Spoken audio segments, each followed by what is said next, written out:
mammoth, as well as lions and bears. The first Europeans, having forfeited the balmy clime of their African motherland, had to readapt their lifestyles to the frostiness of their new home. They dressed in heavy clothing and endured rough living in extreme weather conditions, not unlike today's Inuit of Alaska or the Sami of Lapland. The going was far from easy, and yet they somehow found the time, the need, and the exhilaration to express their minds in art.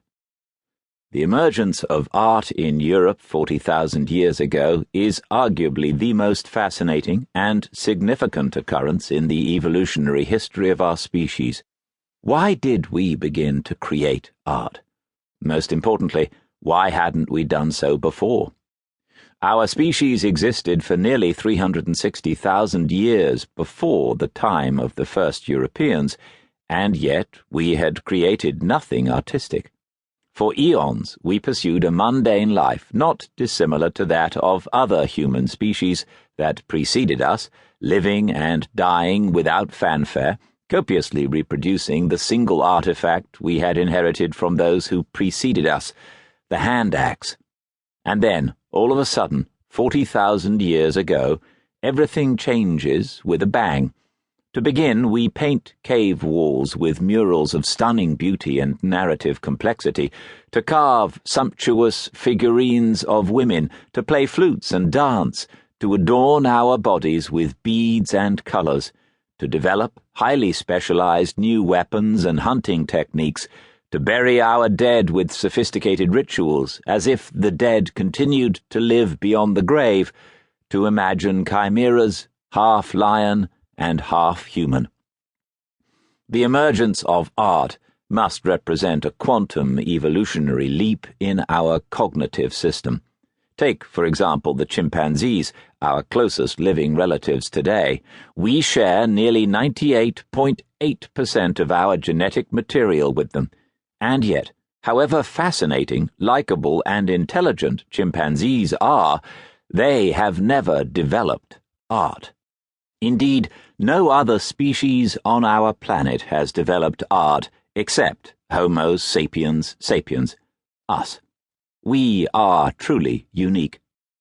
If we want to understand how our minds became so unique, and why we seek to construct artificial minds, we must first seek whatever turned us into artists. To begin our quest, we must climb down our genealogical tree by some 6 million years to arrive at the common ancestor of human and chimpanzee, and begin our story from there. The drama of our past. The common ancestor we share with the chimpanzees must have included several curious individuals within its ranks.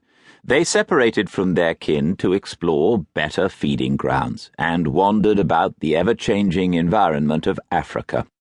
Around 1.5 million years later, they evolved into several new species we call Australopithecines. The Earth's climate had changed considerably by then. The long grass of the savanna had replaced much of the tropical forest that once covered Africa.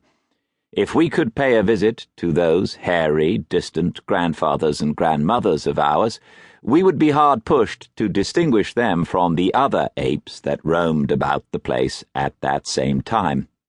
But they were indeed different, mutants set on a destiny that would one day separate them from the rest of the animal kingdom. A few would occasionally stand on their back feet to peek over the grass for lions or food.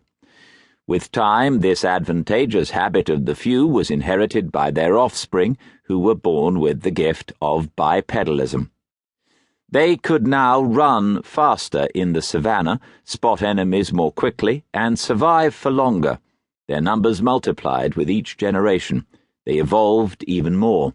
They became less ape and more a type of being that could use tools and strategy to hunt, collaborate in teams, and increase the probability of survival by learning to adapt.